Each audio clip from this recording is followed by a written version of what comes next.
السلام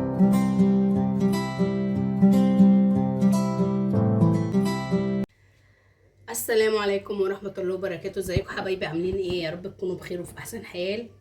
النهارده زي ما انتم شايفين كده معايا حلويات على طبلية سوزي. معايا الكبسة السعودي بطريقة سهلة جدا جدا وبطعم مش هتقدروا تقاوموه، وحاجة كده ايه حلويات. يلا بينا نسمو الله ونخش نشوف عملنا الكبسة الحلوة بتاعتنا جز مع بعض.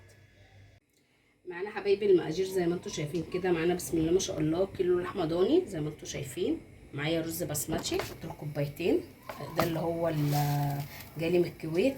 الحبايه اللي ما شاء الله الحلوه الكبيره دي. ومعايا هنا البهارات دي بقى من السعوديه عباره عن كمون وكزبره حصى وقرنفل اللهم صل على النبي، وكركم برضو كده صحيح، وزنجبيل وقرفة ولومي وورق لوري. والبهارات دي اساسا وحبهان، والبهارات دي اساسا جايه من هناك للكبسه زي ما انتم شايفين كده. ومعايا حبه بهارات ناعمه برضو زي ما انتم شايفين، برضو بهارات كبسه. ومعايا طماطم مبشوره هنا، اللي حابب يعصرها في الخلاط زي الفل. ومعايا توم مهروس، ومعايا بصل متقطع، ومعايا صلصه. يلا بينا نسمو الله ونروح نطبق الوصفه بتاعتنا وان شاء الله تعجبكم. معايا حله على النار حطيت فيها حبه زيت، اللي حابب يحط سمنه وزيت زي ما انتوا عايزين، بس انا حابه احط زيت، بس ده زيت اللي هو دوار. وهنزل بقى بالبصل بسم الله الرحمن الرحيم زي ما انتوا شايفين كده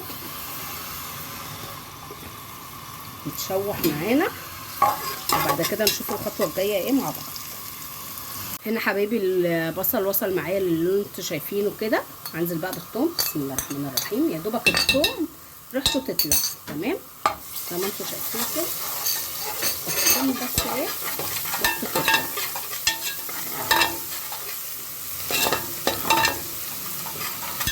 اجيب بقى اللحمه بسم الله الرحمن الرحيم، ادي اللحمه وانزل عليها بالبهارات كده على طول بسم الله الرحمن الرحيم. نقلب بقى اللحمه بتاعتنا ايه، ننزل كده الميه اللي فيها وتبقى معانا كده لونها حلو، وبعد كده نشوف الخطوه الجايه مع بعض. وهنا حبايبي بقى زي ما انتم شايفين اللحمه معانا بقى ريحتها وشكلها بقى عامل ما شاء الله زي العسل كده. بسم الله الرحمن الرحيم. هنزل بالطماطم ثانيه واحده. معايا صلصه بسم الله الرحمن الرحيم زي معلقتين صلصه كده، واقلبهم بقى تقليبه كده، واسيبهم بقى يشوحوا شويه بالطماطم زي ايه يعني كده تتسبك شويه، وبعد كده انزل عليها بميه سخنه. بصوا حبايبي انا نسيت احط فلفل اسود، ادي كده ايه رشه اهو زي ما انتم شايفين. والملح طبعا مش دلوقتي، لما اللحمه بتاعتنا تخش في السوا. هنا حبايبي معايا الميه السخنه بسم الله الرحمن الرحيم. انزل كده بقى على اللحمه، عايزه اقول لكم وهي اتشوت بالميه اللي طرطقت الله بسم الله الرحمن الرحيم. في ايه طبعا ايه انا مزوده ميه علشان اللحمه تستوي بقى براحتها كده، عشان جداني وتاخد سوا شويه.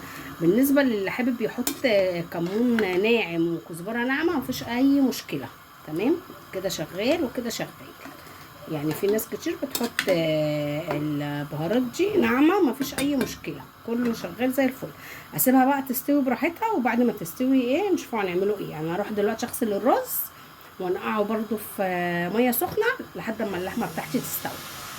وهنا حبايبي نسيت احط قرن فلفل اخضر كده زي ما انتم شايفين. لازم قرن الفلفل دوت علشان الكبسه بتاعتنا تبقى مظبوطه وحاجه كده ايه حلويات. واللي عنده فلفل احمر يا سلام يبقى احلى واحلى زي ما انتم شايفين كده.